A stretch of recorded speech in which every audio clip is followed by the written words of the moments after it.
Welcome to another episode of the Limitless Mindset Podcast. Hopefully everybody is having an amazing summer so far. Kids are going back to school. Everybody's getting excited about that. Man, it feels like summer went by pretty quick too. We got to get a couple of vacations in, a little traveling with the kids, which was great, but I was definitely ready for them to go back. So today I wanted to catch you guys up on what's going on in the real estate market in the Phoenix area, and also talk a little bit about what you guys can be doing to get better in this market. Honestly, whether this is for those of you guys that are real estate agents, real estate professionals, investors, could be involved in, the lending side of things. I think that some of what I'm going to talk about today will help you guys out, as these are some of the conversations I've been having with a lot of newer agents that have been reaching out to me. I'm starting to see a trend of some of these questions, and there seems to be a lot of curiosity around what you can do to be successful and thrive in a market right now that is going through a shift. And before we dive into that today, guys, I want to make sure that you understand there is opportunity in every market. I've been doing this for a while, sold a lot of houses, sold it in a slow market, I've sold in a fast market. I kind of know what it looks like across the board, and I will tell you guys that there is success that can be found in any market if you guys are applying the right principles to what it is you guys are doing. So before that, let's just talk a little bit about the housing market. I know some people have had some questions around that and what's going on with it, and I can tell you guys, obviously, if you haven't been able to see so far, you're living under a rock. If not, we're going through a little bit of a market shift. Again, this seems to be a big topic for everybody, and there's a lot of change. There's a lot of volatility in the market. Just at the beginning of the year, we went from a super hot market to now we're going into a very slower market as far as sellers are concerned. Great opportunities out there for buyers, which we'll talk a little bit about. But, the biggest question we're getting is what's going on in the market? What's going to happen with the market? Why is the market slowing down? Is it crashing? And there's just so much speculation around this. It's always crazy to me. Online, I see so many different people have opinions on this, and it's interesting. It's interesting to see people's perspective, but it really shines a light on people that truly understand economics and they understand real estate, and those that don't. Pretty obvious. Like I said, I base a lot of my data, my thought process, I should say, around the data. If you guys look at and you guys kind of follow my social media, I just post the stats, I post the trends. The numbers don't lie. The numbers tell you real time what is going on in the market, where we're headed, why it's doing what it's doing. And I use that data to make decisions on what it is that I'm doing in my business and what I'm advising my agents to do that work here at our brokerage, and how to pivot in times to make sure that they are staying in front of where they need to be, right? Riding the waves. You got to find the waves and you got to ride them. The waves don't always go in the same direction, which is what we're in. We're in a market shift now. So, with that being said, in every market, there's always opportunity though. There's always going to be, opportunity for buyers. There's always opportunity for sellers. The trick is using the data to identify where you need to be and where the most opportunity is and where you can add the most value to your clients at. So as of today, we are just over 17,000 active listings as we go into the month of August. That's a big jump up from where we were sitting around 35 to 3,600 back in February, March of this year. That's almost 5 times the amount that we have had. And a lot of people question why. And it's not, in all honesty, guys, it's not one single thing that's really contributing to this right now. It's quite a few different things that are taking place in our economic conditions that are causing a little bit of speculation in the housing market, and also slowing things down. First things first is obviously the government is trying to curb inflation. As we know, inflation is like at an all-time high right now. You guys are feeling it at the gas pump, feeling it in the grocery stores, feeling it on the car market. If you guys have tried to buy an automotive vehicle, everything is extremely expensive right now due to a multitude of things. The biggest thing being the government had printed out, basically billions of dollars and poured that into the economy in 2020, 2021.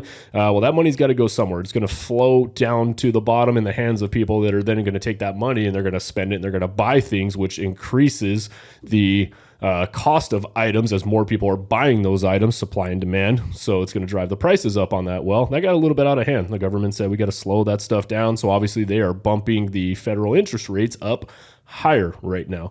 Now, guys, one thing I want to get clear, by the way, I saw a lot of people posting every time the feds do a rate hike that they are correlating that with mortgage rates. So, and I'm even seeing other agents doing this, which you guys should know better. That's not the same thing. Do they have an effect on each other? Absolutely. But please understand, it's not the same thing. When you guys hear of the feds doing a federal rate hike, it does not mean they're doing basically a lending, a mortgage interest rate hike. Those are two different things. They do correlate with each other, but it's not the same thing.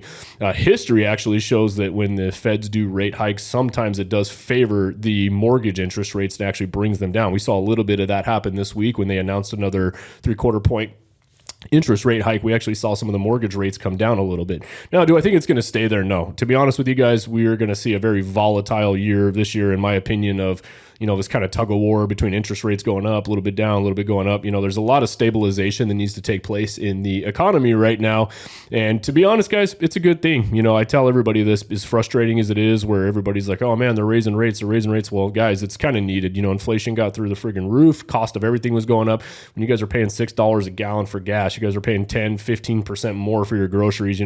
All of that takes off of the average American's bottom line for what they can afford, which is going to be give or take, right? So you do have to bring that back into check. And the way you bring that into check is you make it a little harder to afford those things, right? Through inflation, which causes the suppliers, manufacturers, product providers, causes them to bring their prices back down when inflation goes up and people can't afford it. So again, guys, it is a good thing in some ways. It's the same thing with the housing market interest rates. Sellers are gruffing right now because they've seen their home values go up, 20, 30% from where they were just a couple of years ago, 40% in some cases. And to be honest, guys, it's not sustainable. If we keep going at these rates where things are going sky high and they're appreciating 15, 20% year over year, which on average, we really should only be seeing about 5 to 6% increase year over year in home values. You're getting 20, 30% year over year in some cases, guys. It's not sustainable. Eventually, that bubble will pop. So it's a good thing that we're staying in front of it right now, and we are stabilizing it a little bit because, for example, in the Phoenix market, guys, like you guys have heard me say before, a balanced market should be 21 to 24,000 houses, give or take. That's a fair market. We were sitting at 3,500 houses on the market. That's extremely low, which is what part of the reason was getting, so many people fighting for a house, driving the prices sky high. It just wasn't sustainable forever. So we all knew that this ride was going to end of this extremely high, appreciation year over year. And we're getting a lot of sellers that are frustrated right now. I'll be honest with you guys. We're kind of on the down curve now, where things are starting to level out a little bit. Sellers have to actually price their houses accordingly to, get their home sold. Instead of seeing multiple offers in a weekend, we are definitely starting to see some houses sit for a week to 2 weeks, 3 weeks, even a month right now. I always tell this story though, guys, back before 2019, 2020, average days on market, it wasn't uncommon to go 30 days without an offer, 40 days, 60 days. Heck, I even had listing that would sit a year before it would sell, depending on how high the price point was on some of that stuff. So, everybody got so used to that, multiple offers in one weekend, that now that things are starting to level out, they raise the interest rates, made things a little less affordable. Everybody thinks that the market's broken. And guys, it's returning to what we call a normal balanced market. That's how it should be. It should be a balanced market between buyers and sellers for the most part. Things are just catching up. Inventory's catching up to where it should be. It's a little bit more fair. Buyers have more choices out there now. They're not having to just settle for anything out there. So for those of you guys that are sellers that have a house that maybe was in a little bit of a rush shape and you were still getting an amazing price, those days are over. You guys need to put a little bit of equity in your house, put some money into that thing, to get the equity amount up and build it up, put paint job in, put the carpet on, clean it up, fix the things that are wrong with it, clean the landscaping up. Otherwise, you're going to have to sell it at a little bit of under market value to compensate for those things, because buyers do have choices now. We are still seeing the houses that are very nice, super clean, extremely well taken care of. We're seeing those houses still sell pretty quickly in our market right now. If you have those oddball properties that are a little out in the middle of nowhere, those are sitting from what we've experienced. We do have some properties that are out on the outskirts of town, pretty far out right now, where those would have been selling much quicker in an extremely low inventory environment just because buyers didn't have a choice. We're seeing those sit a little bit longer now. Our higher price stuff seems to be moving pretty good. I think the luxury market in that $1 million plus range, while it is going down a little bit, it's not going down as much as what the houses we're seeing in that like 400 to 800K price point range, that average American, average sales price range. We're not seeing those keep up with the demand as much as the luxury market is right now. Part of that's going to be the interest rates. That some cases the jumbo products have been a better interest rate as of recently compared to some of the conventional products out there. So that's a big part of it. Again, one thing you guys need to consider, and what people don't understand, is how much of an impact interest rates actually make on affordability for people. If you guys take a property, you figure, for example, out where we're at, we're based out of the Queen Creek market right now. We do business across the entire valley, but our actual headquarters, our office, is based out of Queen Creek here. where in Queen Creek, our average sales price sits around about $620,000 right now. If you guys go to a mortgage calculator and you plug in, $620,000 as a purchase price, and then you guys plug in a 3.5% interest rate where we were, kind of going into the beginning of the year, to a 6.5% interest rate average of where we're sitting right now, that's almost $900 a month on some people's mortgage payment, depending on how much money they put down.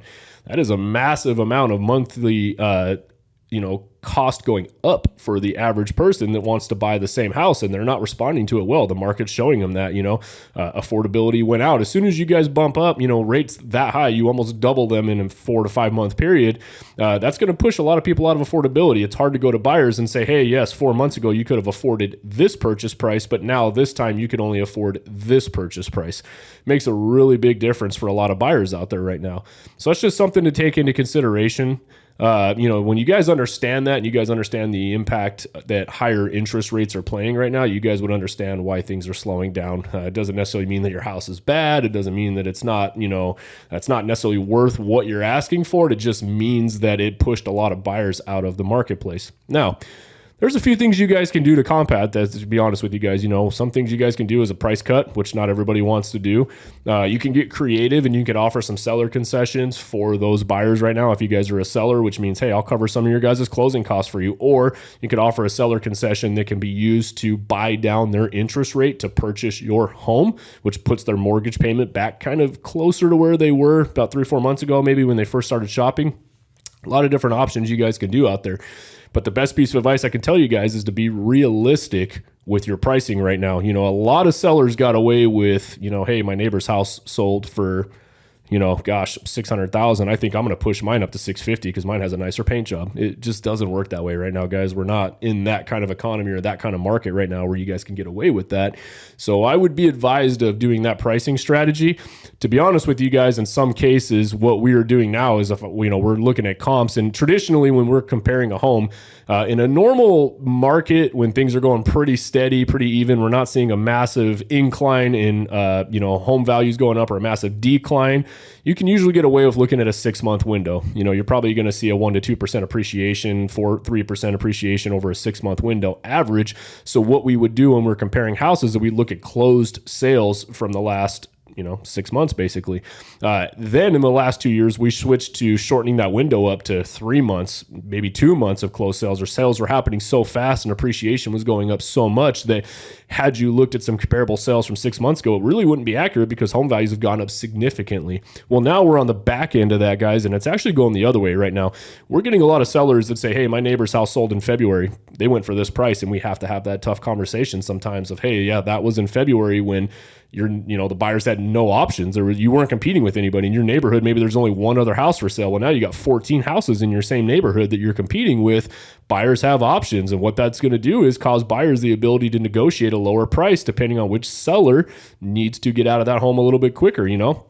If you got sellers that, maybe they're getting a job transfer and they got to move, they got to leave the state. They don't have the luxury of sitting on their house for 6 months waiting for that right buyer. Maybe it's unfortunately a divorce situation where they got to get out of the house. They're getting a divorce. They got to separate. They don't have the luxury of just sitting there in peace for 6 months waiting for the right buyer to come along. Life happens to a lot of people. They need to sell a little quicker, which in return, to make that happen, sometimes you got to be a really good price compared to the other homes that are available in that market, which in return is going to slowly bring your guys' values down. Keep in mind, guys, we do project prices are going to come down a little bit. We've always said that. We don't think it's going to be a major crash, but we already are starting to see home values come down.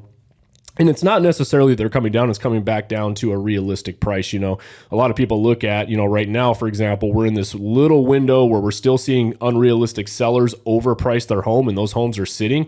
And then when we go in for a listing appointment, we'll go talk to a seller and they'll say, well, these 3 other homes are for sale at this price. Please understand, for sale and under contract or closed are 2 completely different things, because we are in an environment where we're seeing a massive amount of decreases. We're seeing somewhere around like 3,300 price cuts per week right now, as sellers have to bring their prices back down to market value, whatever that is going on into this week. So hopefully that gives you guys a little bit of idea of what's going on in the market. Again, we're still, believe it or not, in a seller's quote unquote shortage supply of market, but it's definitely shifting more into a buyer's market. And some cities are now officially in a buyer's market, which means that, average days on market sitting, there's enough inventory to consider it a buyer's market because there's more inventory than buyers are consuming right now. So just something to take into consideration when you guys are thinking about selling your house. Don't look at what your neighbors got 5, 6, 7 months ago, because the market looks very different right now. It's going to take longer to sell. Most likely you're not going to have multiple offers in a weekend unless you're priced very well or you have a property that is extremely unique and hard to find right now. But overall, if you're that, kind of house in a community that's got 10, 15, or 8 other houses for sale in that neighborhood, please understand that buyers have choices now, and they're absolutely looking at that. And the easiest way that I can tell you guys to look at this scenario is if you were a buyer and you have, a check for $500,000 or $600,000 in your hand to go purchase a home. What are you going to look for? You're most likely not going to go look for the one house that's way overpriced compared to everything else. You're going to go try to find the nicest house for your money at the best deal. Well, that's what every buyer's out there doing right now. So if you're not the nicest house out there right now at a fair deal, most likely that house will be sitting for a while for that right buyer to come buy yours. If you need it to sell a little bit quicker, I would make sure that you guys are pricing it accordingly, pricing it aggressively. You can't have two things in one right now where you say, I needed to sell very fast, but I needed to sell very high. Those two things, don't usually go together. So not in this market, at least, maybe in the last market, but just something to take into consideration. Now, the second part of this that I want to discuss is what those of you guys that are in the real estate business, agents, lenders, things of that, you guys are involved in that, fix and flippers, I'm getting a lot of conversations right now. We are getting a great amount of new agents reaching out to us right now. It's been a great week, actually. We ended up hiring on in the last 2 weeks. We brought on 5 new agents into our brokerage. I'm really excited about that. They bring some amazing talent to them, and I'm excited to add that to our brokerage's list of things that we add and the value that we bring with what some of these agents bring to the table. So with that being said, guys, some of the most common things I'm hearing, and this is out here having the conversations I'm having some of the agents reaching out to us, is some agents are struggling right now, especially the newer agents that got into the business in the last 2 years. You guys have to understand, you guys jumped into a business that was not normal, right? It was easy to get a listing. Once you guys got the listing, it was easy for it to sell. You didn't have to really be that great at comping a house. You just had to kind of get it in the ballpark. You didn't have to be that great at negotiating. You didn't really even have to be that great at marketing because the houses would sell themselves. And to be honest with you, it was kind of an unfair for you guys because you didn't get a real taste of what it takes to be a true professional in this industry in most cases. So, what we're seeing right now is we're seeing a lot of agents that maybe a year or two ago were doing great. Maybe they were pretty good at getting listings or good at networking, but now they're struggling because as things have slowed down, they don't know how to get as many listings. They don't know how to get as many buyers. They're losing out on offers left and right because they don't know how to negotiate in this market. They're overpricing houses. And we kind of knew this was coming. I've been kind of sitting back and watching, and there's pros and cons of this. The pros are, for those of us that have been in the business for a while, we're unfortunately going to see a lot of people fall out, which is good for us because now we don't have to, sit there and compete with people that really aren't that great at this business. They're not true professionals.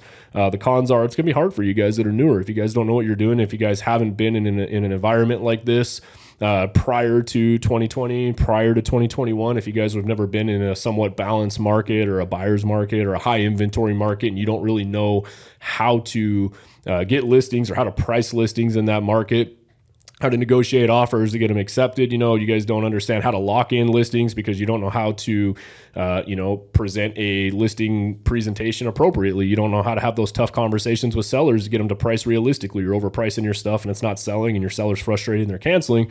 This is where being a professional counts. What I can tell you guys, my best piece of advice for you guys is to make sure that you guys are doing a couple different things. Number one, you guys need to make sure that you are focusing heavily on educating yourself. That's the best piece of advice I can give you guys. You guys are only as good as the knowledge that you have and then the action that you put into place with that knowledge. Comes down to that simple as that.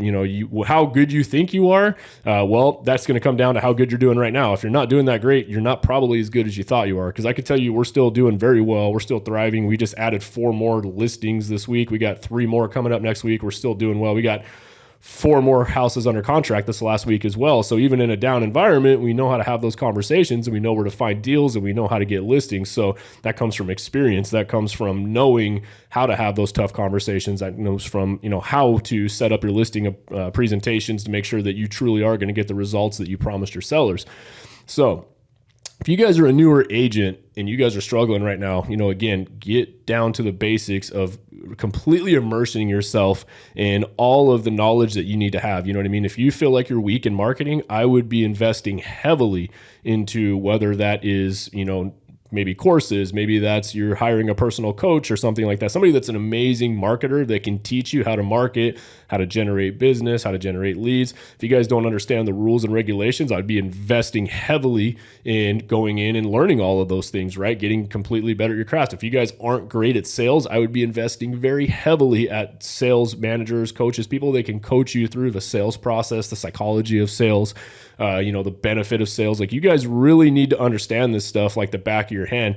If you guys are in the real estate business and you don't actively invest yourself, or you don't, actively go out and look for good deals, you don't work with investors to find deals, you guys don't understand, a variation of different avenues in real estate, I would invest very heavily on that knowledge right now, because that is what's going to set you apart. That's what's going to give you the confidence to do well. And that's what's going to help you, because again, whatever you thought you knew in the last year or two is not going to apply.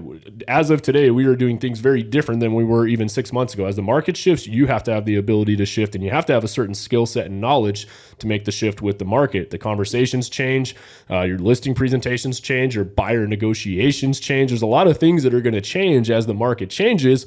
And if you don't have this knowledge, if you guys don't have the experience, you're going to struggle, which some of you guys may be struggling right now. I know we're seeing a few people that were doing pretty well, a year or two ago, but now they're not, because they only had a very small amount of or knowledge that worked in that industry or in that market industry, but not now.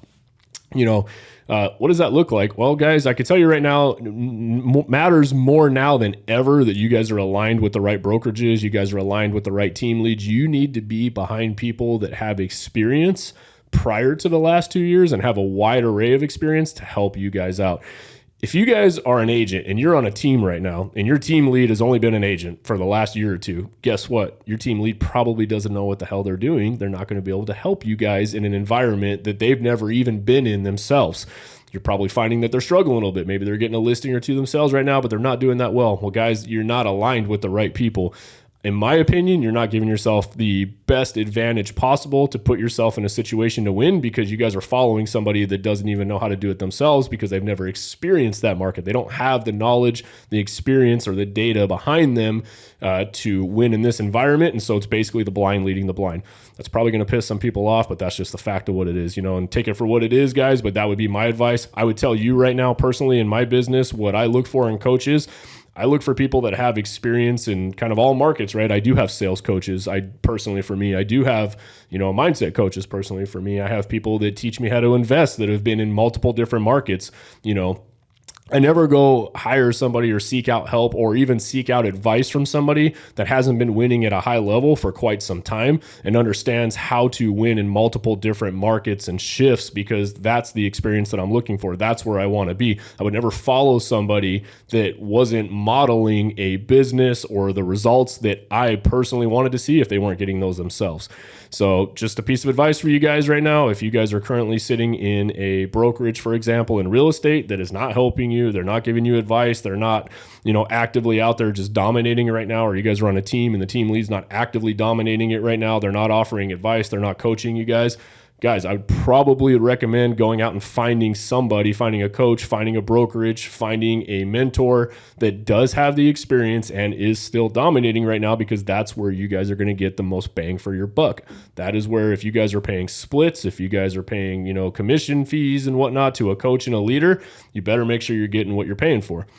Second piece of advice is, you guys are going to have to get really good at lead gen, and not only lead gen, but lead follow-up and lead conversion right now. Yeah, it was easy to get a lead because the sales process was very short the previous 2 years. You get a lead, yep, I want to buy a house, boom, boom, boom. It was a quick process. A listing would go up, it'd come back down. You didn't really have to leverage the whole sales process because it just kind of did itself. Now, understanding how to generate leads and having access to leads is going to be more important than ever. As the sales cycle slows down and that window goes wider, if you guys are looking to make a solid career out of this and be full-time, you guys are going to need to up your pipeline to offset the difference. So for example, if you guys were doing 2 to 3 deals per month, let's just say average, but they were going up and coming down very quickly. Well, now as that sales process, that same lead that would have been from the first conversation to close a 45-day process might be a 90 to 120-day process now, which means you're not going to have as many consistent closings per month. The way to offset that, you basically need to up your lead marketing. You need to up your follow-up. You need to up your knowledge on how to get your deals to actually convert or stay in escrow, your ability to negotiate with other agents. There's a whole higher amount of skill in a balanced market than in a hot market than what it's going to take. And again, this is going to come down to you guys educating yourself, investing in your education, your knowledge, and making sure you guys are aligned with a great brokerage that can teach you all of these things. It really comes down to right now, no matter what they teach you guys in school, no matter what you thought you knew, it really just comes down to experience. You need to have somebody that is going to be able to answer your call. When you guys are out there and you guys are in a conversation with a seller or a buyer or a sticky situation, you better have somebody you can pick up the phone and have a very quick conversation that knows how to answer that for you in a very timely manner, because that's going to make all the difference for you guys being successful right now. If you guys are at a brokerage where you hardly ever talk to your broker, you hardly ever talk to your team lead, they're so high up right now, maybe they do have the experience, but you can't get a hold of them. Well, guys, why are you there? What benefit does that bring you if you don't have somebody there to hold your hand through a process and actually coach you and teach you on how to handle some of these difficult transactions? I can't tell you guys how many conversations I have with some of the newer agents or even somewhat tenured agents that come over to have an interview with me and my brokerage. And we kind of ask them, hey, what's prompting you to make the shift? Well, I never see my team lead. I hardly talk to them. I can't get them on the phone. I don't even know who my broker is. I've never even had a conversation with my broker. My broker's too busy for me. And they're paying these outrageous splits. And my question is why? I don't understand. Like, if you guys are going to, really truly be successful, the whole point of this is that you guys are aligning yourselves with people that are. There's an amazing group of agents out there that run good teams. For any of you guys that need some referrals, I'm happy to send you guys over to some additional agents. You guys are always happy to reach out to me. We're always looking for great agents. You guys have a ton of great options out there for brokerages and team leads that really are hands-on and can really help their team leads or their team agents to succeed. That would be my other piece of advice for you guys, is just making sure that you guys are aligning yourselves with the right people. You guys are going to see it, as this market continues to balance out, as things continue to level. Pay attention, start watching. I'm already seeing a ton of people struggle. I'm seeing a ton of people fall out. And it's really just comes down to two things. It's the people that aren't really in it for the right reasons. They don't treat their business like a business. They're all over the place. They're doing all kinds of different things. They treat real estate kind of like a side business. They don't dedicate their, full-time job to it. They got other hustles going on, and because of that, it's always a part-time thing for them. Well, they're probably going to struggle right now. I see other agents, again, that are aligned with team leads that are new. They don't hardly have any experience. They've only been an agent themselves for a year, 2 years, maybe. They don't really know what it's like to have to sit on listings or how to, really have those tough conversations or how to price accordingly in a down market, how to get creative with some of these deals to get the deal to go through in a high inventory environment. And so now that team lead or those teams are basically struggling because it's like the blind leading the blind. Again, guys, it's all about setting yourself up for success and being aligned with the people that know what the heck they're doing and have the resources. Again, my advice is get really good at lead gen. The more leads you can generate, the more conversations you can have, the more odds you're putting in your favor of getting deals and being able to keep your business thriving even in a down market right now. If you guys are at a brokerage that doesn't teach you guys how to lead gen, they don't provide leads to you. They don't show you how to generate leads yourself through multiple different avenues like social media, paid per click traffic, working your sphere of influence. There's all different kinds of ways to do this. Farming. If you're not with a brokerage or your team lead that's teaching you guys how to do this, guys, you're going to have a really hard time and you're not going to freaking win in this next couple of environments. This is the best piece of advice I can give you guys. This is coming from my own personal experience. This is coming from somebody who has entered the market, quite a few years ago and has done a ton of deals and has seen slow market, has seen busy market. It's the best piece of advice I can give you guys. Just make sure you guys are surrounded by people that know what the heck they're doing. They got the momentum. They're sharing what works with them. If they're getting business, they're basically pulling the curtains back on their business. This is what I'm doing. This is what's working for me, guys. Try this. That's where you guys need to be. That is who is going to teach you. The most hands-on, on-the-job training you guys are going to get is going to set you guys up to win. So that's all I got for you guys today. Hopefully it was helpful. Just wanted to provide some updates for you guys. Give you guys kind of an insight of what's going on in the market. Hopefully this landed on some ears of some of you newer agents and gave you guys something to think about. Again, I know a lot of you guys out there are having a hard time right now. It's a little bit slow. You guys are, questioning, am I good at this? What am I doing?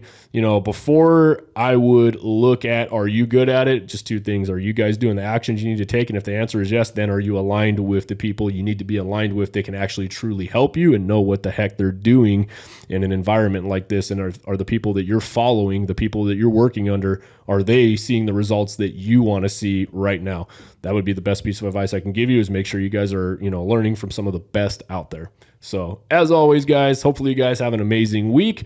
Hopefully you guys get out there and absolutely dominate it. Hopefully you guys are happy. Kids are back in school. Life will somewhat return to normal.